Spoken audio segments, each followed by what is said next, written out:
Hello, hi friends. Today we discuss about this basics of computer. So first of all, ये आज हमारा पहला session है basic computers पे. सो तो अगर आप इस चैनल में नए हैं तो प्लीज़ आप चैनल को सब्सक्राइब कीजिए. अगर आपको ये वीडियो अच्छा लगे तो प्लीज़ लाइक करें और आप कमेंट भी करें. जो भी आपको लगता है जैसा भी होता है तो आप प्लीज़ कमेंट करें तो हमें पता चलेगा कि आपको और किस किस टाइप के वीडियोस चाहिए. तो बेसिक कंप्यूटर पे चलते हैं. तो आज हम इस टॉपिक को लेके आए हैं क्योंकि बहुत सारे एग्ज़ाम में बेसिक कंप्यूटर का रिक्वायरमेंट होता है कि हमको क्या क्या चीज़ें चाहिए, किस किस टॉपिक्स में कैसा कैसा चीज़ें मतलब आ सकती हैं. तो अभी हम हमारा इंट्रोडक्शन पार्ट से आज हम स्टार्ट करेंगे और इसमें हम लोग सभी चीज़ों को लेके चलेंगे कि क्या-क्या चीज़ें हम कवर कर सकते हैं. तो अगर आपको कहीं पे भी लगता है तो आप प्लीज़ कमेंट करें और हम आगे फिर उस हिसाब से वीडियोस लाएँगे. अभी हम आते हैं बेसिक्स ऑफ कंप्यूटर पे. तो अ, पहला पार्ट है हमारा इंट्रोडक्शन पार्ट. तो इंट्रोडक्शन पार्ट में हम क्या करेंगे कि जो इंट्रोडक्शन पार्ट है, अभी हमें सबसे पहले तो जानना है कि कंप्यूटर ही क्या है, क्योंकि हम एकदम बेसिक से चलेंगे, एकदम नॉर्मल इससे और फिर हाई लेवल तक जाएँगे. तो सबसे पहले हम जानेंगे कि आखिर बेसिक लेवल में कंप्यूटर है क्या? कि केवल एक डब्बा है कि क्या है? तो कंप्यूटर एक सेट ऑफ इंस्ट्रूमेंट्स हैं, मतलब कॉम्बिनेशन ऑफ इंस्ट्रूमेंट और उससे एक डिवाइस बना कंप्यूटर, जिसमें आप देखते होंगे कि एक डिस्प्ले है, एक मॉनिटर है.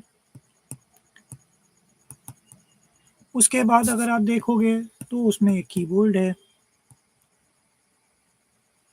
तीसरा आप देखोगे तो माउस है.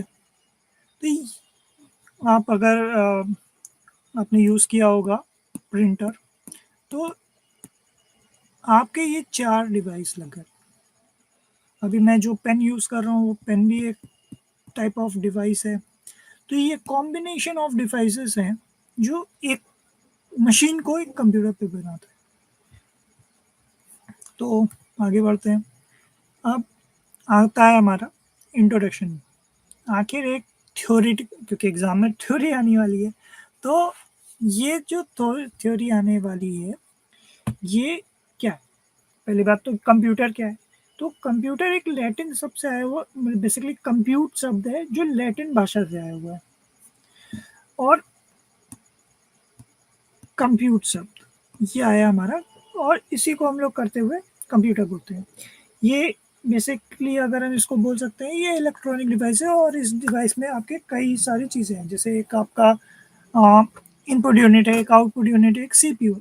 तो CPU input and output unit हमारा है.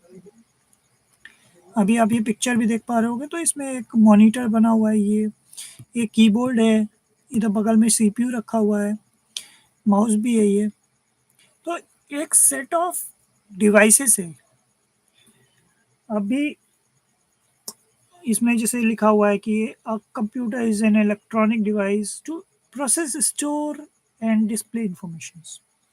And initially, the term computer refers a person to perform computation, but today is usually denotes automated technology machines. तो हम इस पे अभी नहीं जाएंगे, ये बहुत आगे. अभी हम सबसे पहले जानेंगे कि ये जो हमारा एग्जैक्ट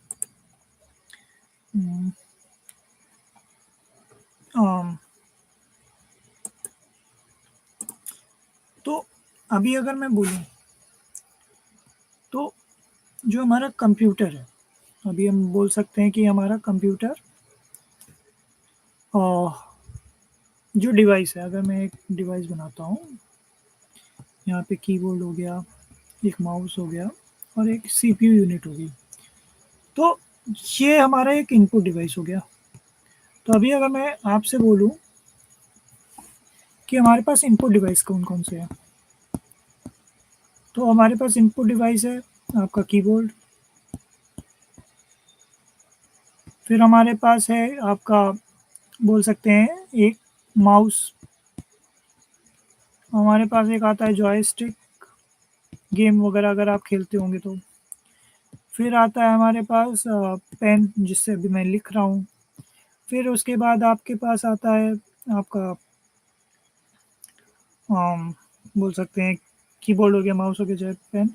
आपका एक आता है जो इनपुट डिवाइस होता है वेबकैम, ठीक है। ये सारी चीज़ें हमारी एक इनपुट डिवाइस है। तो अगर मैं आप वापस आता हूँ स्लाइड में, तो ये आप देखिए, यहाँ पे अगर मैं आपको स्ट्रक्चर ऑफ कंप्यूटर बताऊँ, तो एक सीपीयू है, एक इनपुट डिवाइस है, एक आउटपुट डिवाइस है, करेक्ट। तो हम वापस से वहीं पे आते हैं। मेरी स्लाइड, ओके, मैं फिर से एक स्लाइड ऐड करता हूँ।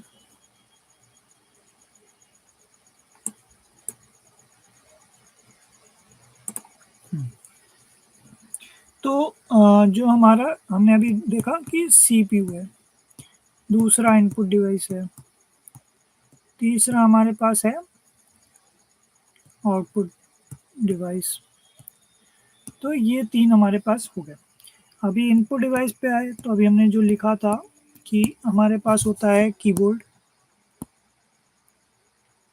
फिर होता है हमारे पास माउस, फिर एक जॉयस्टिक, फिर होता है आपका पेन, एक होता है वेबकैम। तो ये सारी चीज़ें हमारे पास इनपुट डिवाइसेस हैं। अभी हम आएंगे इसके बाद, तो हमारे पास एक आउटपुट यूनिट्स होती हैं। तो आउटपुट यूनिट में हमारे पास होता है एक प्रिंटर, ये एक मान लेते हैं हमारे पास होता है मॉनिटर। उसके बाद हमारे पास आजकल 3D प्रिंटर्स आने लगे हैं। तो ऐसे बहुत सारे हमारे पास आउटपुट डिवाइसेस भी होते हैं। तो हमारे पास जो आउटपुट डिवाइसेस होते हैं, तो इनपुट फिर आउटपुट, अभी हमारे पास ये एक स्ट्रक्चर हो गया कि हमारे पास इनपुट डिवाइस कौन कौन से होते हैं, आउटपुट डिवाइस भी होते हैं। ये मैंने कुछ केसेस लिए, इसके बहुत सारे हमारे पास होते हैं। तो वो मैं आपको शेयर कर दूंगा, ड्राइव वगैरह के लिंक लगा दूंगा मैं कमेंट पे, तो आप बाद में हमारे चैनल में आके उसको डाउनलोड कर पाओगे। तो ये कुछ डिवाइसेस होते हैं जो हमारे कंप्यूटर में यूज़ होते हैं। अभी आते हैं वापस से हम अपने स्लाइड पे। तो यहाँ पे अभी हमने देखा कि जो एक सीपीयू का मतलब कंप्यूटर का स्ट्रक्चर होता है, तो इनपुट होता है, फिर सीपीयू होता है, एंड देन आपका आउटपुट यूनिट होता है। इनपुट यूनिट के हमने डिवाइसेस देख ही लिए। अब जो इनपुट यूनिट हमें इनपुट देता है हमारे इसमें सीपीयू में, तो ऐसा ही होता है जैसा कि अगर आप एक कोई एग्ज़ाम देने जाते हो, तो एग्ज़ाम देने जाते हो तो आप एक पेपर लिखते हो, तो वो आपके लिए आपका इनपुट यूनिट हो गया। फिर उस पे एग्जामिन वो चेक होता ही है पेपर, और फिर वो एक फाइनल रिजल्ट देता है। तो ये हमारा इनिशियल हो गया, ये हमारा रिजल्ट हो गया, और बीच में जो भी प्रोसेस हुआ, तो ये प्रोसेस हो गया। अभी हम आते हैं, तो अगर हम बोले तो ये जैसे आप एरो देख पा रहे हो कि, तो इस एरो से समझ में आ रहा है कि इनपुट हमारा सीपीयू में जाता है, जो हमारा एक सीपीयू होता है। अगर हम कंप्यूटर का बनाए डिज़ाइन, तो ये माउस हो गया, और ये हमारा एक सीपीयू हो गया। तो ये जो भी आप देखते हो वायर इसमें सब कनेक्ट होती है। ये सीपीयू, इसमें हमारे पास मेमोरी होती है। मेमोरी में हमारा एक जैसे अभी हमने लिखा है मेमोरी होती है, कंट्रोल यूनिट होता है, और हमारा अर्थमेटिक एंड लॉजिक यूनिट, जिसको हम लोग बोलते हैं ALU, arithmetic and logic unit. तो ये जो हमारा अर्थमेटिक एंड लॉजिक यूनिट है, अभी अगर हमारा देखें, तो हम कुछ भी, ये आउटपुट है, ये इनपुट है, इनपुट है, तो जो भी हम इनपुट देते हैं उससे हमें मॉनिटर में डिस्प्ले होता है, जो कि हम बोल सकते हैं आउटपुट है। अभी क्या है कि इनपुट हम कुछ भी करते हैं तो वो कंट्रोल यूनिट में जाता है। कंट्रोल यूनिट का काम बेसिकली वही होता है जो एक तरीके से एक डिवाइस में हम बोल सकते हैं कि जो डिवाइस को कंट्रोल करता है, ऑपरेशंस को संचालन में लाता है। तो जो कंप्यूटर का इनपुट हुआ वो हमारे सीपीयू में गया, सीपीयू के अंदर हमारे कंप्यूटर में वो कंट्रोल यूनिट पे जाता है, कंट्रोल यूनिट से उसको ऑपरेशन होता है और वो अर्थमेटिक यूनिट या मेमोरी में जाता है। मेमोरी में हमारा स्टोरेज वगैरह के लिए और यहाँ पे हमारे गणना के लिए ये सारी चीज़ें होती हैं। सो आज हमने बेसिक चीज़ें जानी कि कंप्यूटर के स्ट्रक्चर होता क्या। इसके बाद अभी हम देख लेते हैं कि जनरेशन्स।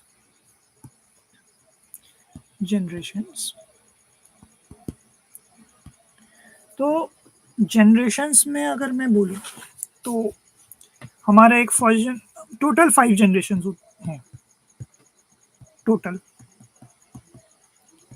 तो टोटल 5 जनरेशन्स में ये हमारे पास किस ईयर में कौन सा जनरेशन था, तो 1942 से 1955 तक हमारा फर्स्ट जनरेशन था।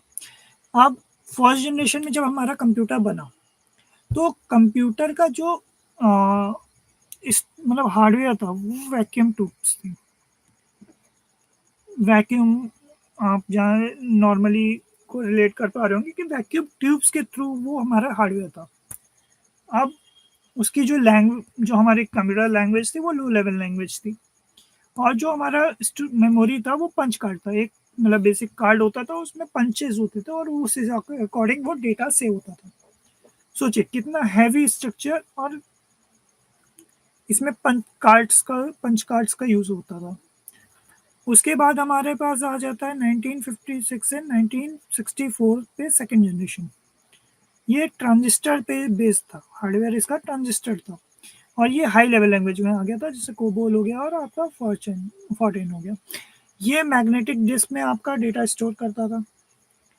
उसी तरीके से अगर हम बोलें थर्ड जनरेशन 1965 से 1975 तक, ये आईसी आपका इंटीग्रेटेड चिप हो गया, इंटीग्रेटेड चिप। सो ये सारी चीज़ें आईसी एसएसआई एमएसआई से हार्डवेयर इसका था, और ये भी हमारा हाई लेवल लैंग्वेज इसमें था, कोबोल पास्कल बेस्ड एल्गोस। तो ये हमारा यूज़ होगा। उसके बाद ये मैग्नेटिक टेप और डिस्क पे इसका स्टोरेज था।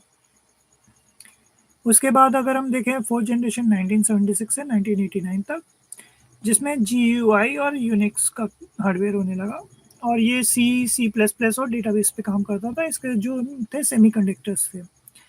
आज की डेट में जो हमारे पास 1990 से और प्रेजेंट डेट पे हमारा फिफ्थ जनरेशन का वर्क कर रहा है, जो हमारा करंट जनरेशन है, इसमें नोटबुक हो गया, लैपटॉप हो गया, आपके मोबाइल्स हो गए, उसके बाद आपके लैपटॉप, टैब हो गए, टैबलेट्स। तो ये सारे डिवाइसेस कर रहे हैं। ये C++, जावा, .NET और स्टोरेज आपका ऑप्टिक डिस्क और वर्चुअल मेमोरीज पे हम लोग काम कर रहे हैं। तो ये हमारा एक बेसिक थोड़ा अंडरस्टैंडिंग था। तो आज का पहला क्लास था, तो हमने इंट्रोडक्शन पार्ट देखा। हम इसके आगे फिर थोड़ा आगे नेक्स्ट वीडियो में थोड़ा इससे ज़्यादा देखेंगे और इसके आगे कंटिन्यू करेंगे, जिसमें हम थोड़ा बहुत इसी के बारे में भी जानेंगे और इससे थोड़ा ज़्यादा जानेंगे जो हमारे एग्ज़ाम के रिलेटेड चीज़ें आ सकती हैं। तो आज के लिए इतना ही।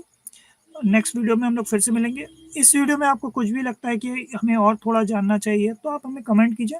हम नेक्स्ट वीडियो में वो सारे पॉइंट्स को भी ऐड करके आपको एक्सप्लेन कर देंगे। तो अभी के लिए इतना ही, फिर मिलेंगे। इस वीडियो में मैं फिर से बोलूँगा, प्लीज़ हमारे चैनल को लाइक एंड सब्सक्राइब ज़रूर करें और दोस्तों के साथ शेयर करें। बेसिक वीडियोज़ हम बनाते रहेंगे, जिसमें आपको जो भी कंप्यूटर से बेसिक चीज़ें होंगी वो आपको इस वीडियो में मिलेगी। इवन हम इसमें जब ये बेसिक कंप्यूटर हमारा सीरीज़ ख़त्म होगा तो हम इसमें आपको वेब सीरीज़, मतलब जो आप वेबसाइट बनाते हो, उन सारे टॉपिक्स पे भी, मोबाइल एप्लीकेशन कैसे बनते हैं, उन सारी चीज़ों का भी इंट्रोडक्शन पार्ट हम लेके आएंगे। फर्स्ट हम इस बेसिक को कंप्लीट करके फिर हम हाई लेवल पे चलेंगे। अभी के लिए इतना ही। Thank you. प्लीज़ चैनल को लाइक करें, सब्सक्राइब करें और अपने दोस्तों के साथ शेयर करें। आज के लिए इतना ही। धन्यवाद। Thank you.